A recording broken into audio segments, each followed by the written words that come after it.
तो हेलो साथियों, स्वागत है आपका हमारे यूट्यूब चैनल में। आज हम शुरू करने जा रहे हैं क्लास 10th की मैथ को, जिसका आज शुरू कर रहे हैं चैप्टर 1, जिसका नाम है वास्तविक संख्याएं। और आज हम कंप्लीट करेंगे एक्सरसाइज 1.1 को। ये जो हम क्लास 10th की मैथ को पढ़ रहे हैं, ये कंप्लीट हम बुक लेके आए हैं एनसीईआरटी की। हम एनसीईआरटी की पूरी बुक को बेसिक से एडवांस तक कवर करेंगे। आज हम शुरू करने जा रहे हैं चैप्टर 1, जिसकी एक्सरसाइज 1.1 है। तो आइए इसको देखते हैं। सवाल नंबर आपकी स्क्रीन पर दे रखा होगा।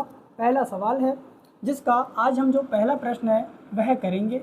इसमें कहा है कि निम्नलिखित संख्याओं को अभाज्य गुणनखंडों के गुणनफलों के रूप में व्यक्त कीजिए।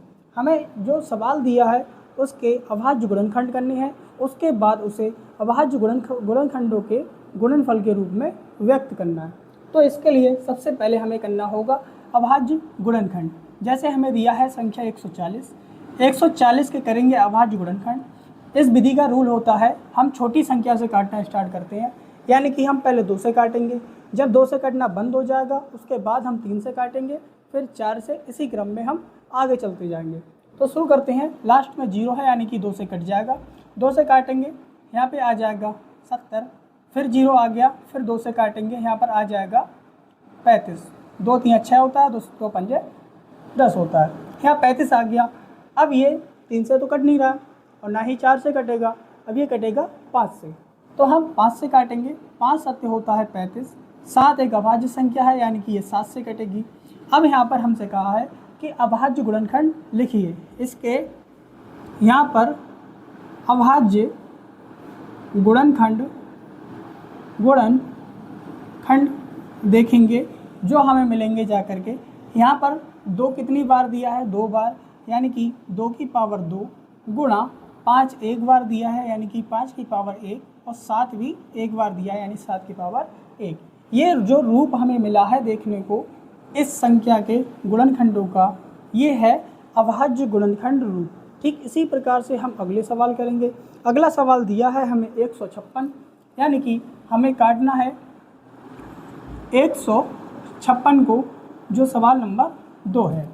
इसको भी ठीक इसी तरह से करेंगे जैसे हमने पिछला सवाल करा है। सबसे पहले इसे भाग विधि में लिखेंगे, उसके बाद हम इसको, लास्ट में 6 है, 2 से कट जाएगा, 2 से काटेंगे। 2 7 होता है 14 और 2 8 होता है 16। उसके बाद लास्ट में 8 है, फिर से 2 से कट जाएगा। 2 3 6, 2 9 18। अब ये 3 से कटेगा, 3 एकम 3, 3 3 9। 13 अभाज्य संख्या है, यानी कि 13 केवल स्वयं से या फिर 1 से विभाजित होगी।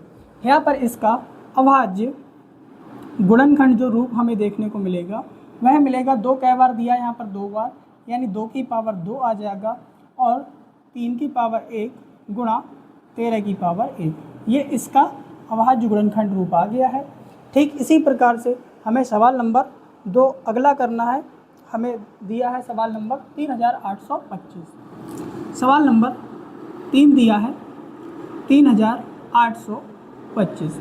ठीक इसी क्रम में इसको आगे बढ़ाते हुए काटेंगे। इसको यहाँ दिया है 3825, लास्ट में 5 दिया है। इसको देखेंगे कितने से कटेगा। संख्याओं का योग करते हैं पहले। यहाँ पर हो जाएगा 5 और 2 7, 7 और 8 हो जाएगा 15। 15 में जब 3 को जोड़ेंगे 18, यानी कि ये पूरी संख्या 3 से विभाजित हो जाएगी। 3 एकम 3 होता है, 3 दूनी 6, यहाँ पे हो गया, आगे 22 हो गया। 3 7 21, 1 बचा, 3 5 15। फिर से चेक करते हैं क्या ये 3 से कट रहा है।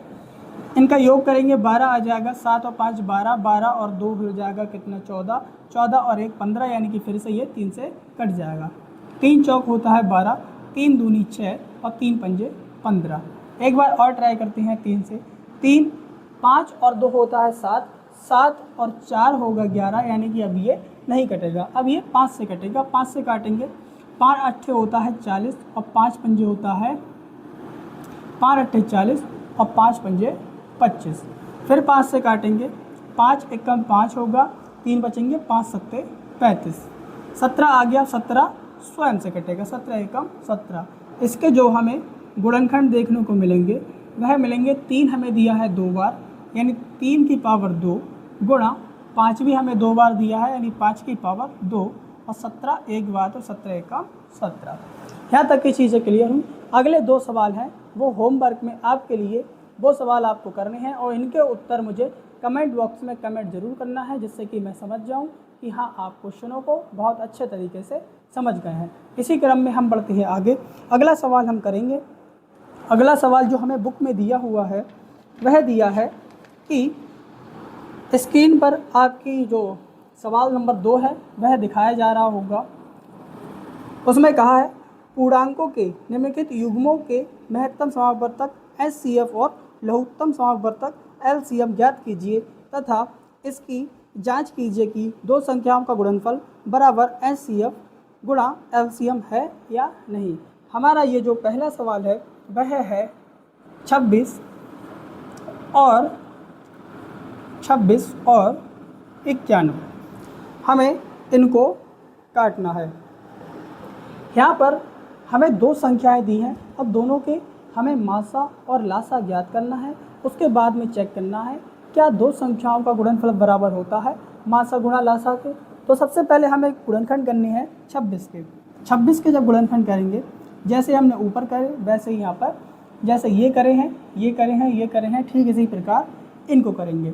यहाँ लास्ट में 6 है, 2 से कट जाएगा, 2 एकम 2, 2 3 6, 13 आ गया तो यानी कि 13 एकम 13। ठीक इसी प्रकार 91 को काटेंगे यानी 91 को।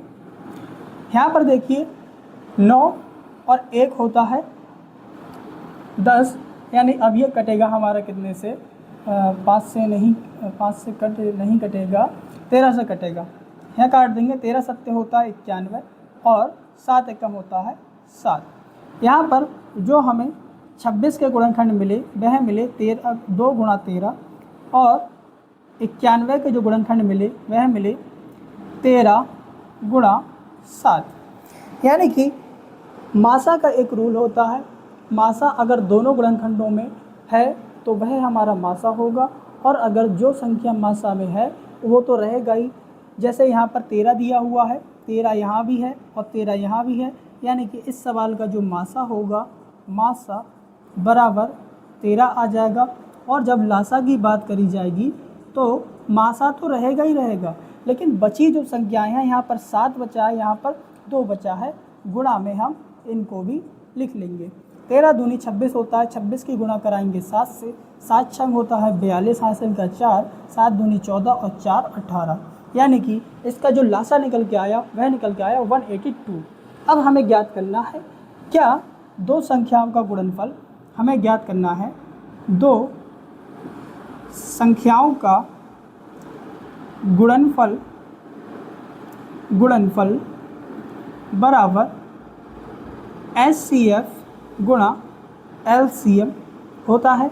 हमको ये इस सवाल में बताना है 2 संख्याओं का गुणनफल, यानी कि पहली संख्या और दूसरी संख्या 26 गुणा 91 क्या बराबर है, HCF हमें दिया है 13, 13 आ गया, गुणा LCM हमें दिया है 182 यानी 182।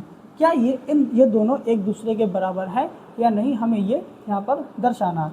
सबसे पहले हम गुणा कराते हैं 26 और 91 की। 26 और 91 की गुणा कराएंगे, 6 एकम 6, 2 एकम 2 और 6 निम 54, यहाँ पे आ जाएगा 6 हासिल के 5, 2 निम 18, 18 और 2 23, यानी कि जो 2 संख्याएं हैं जब हमने इनकी गुणा कराई तब हम जा कर के मिला 2366। अगर हम इनकी गुणा आपस में कराएंगे तो देखते हैं क्या आएगा। 13 दूनी होता है 26, 26 के 6 हासिल का 2, 13 अट्ठे 96, 96 और 2 कितना हो जाएगा, सॉरी 13 अट्ठे 104, 13 अट्ठे 104, 104 में जब 2 को जोड़ेंगे यहाँ पे आ जाएगा 6, हासिल के लग जाएंगे 10, 13 एकम 13, 13 और 10 कितना हो जाएगा 23। यहाँ पर कितना आ गया 2366 बराबर 2366। और इस सवाल में हमको यही बताना था कि क्या HCF बराबर 2 संख्याओं का गुणनफल बराबर HCF गुणा LCM है या नहीं। ठीक इसी प्रकार से अगले जो सवाल दिए हैं वो भी ऐसे ही होंगे। ये इन सवालों का आंसर मुझे कमेंट बॉक्स में कमेंट कर देना। आशा करते हैं लेक्चर अच्छा लगा होगा, और अगर लेक्चर अच्छा लगा है तो इसे लाइक, कमेंट और शेयर करना ना भूलें। धन्यवाद।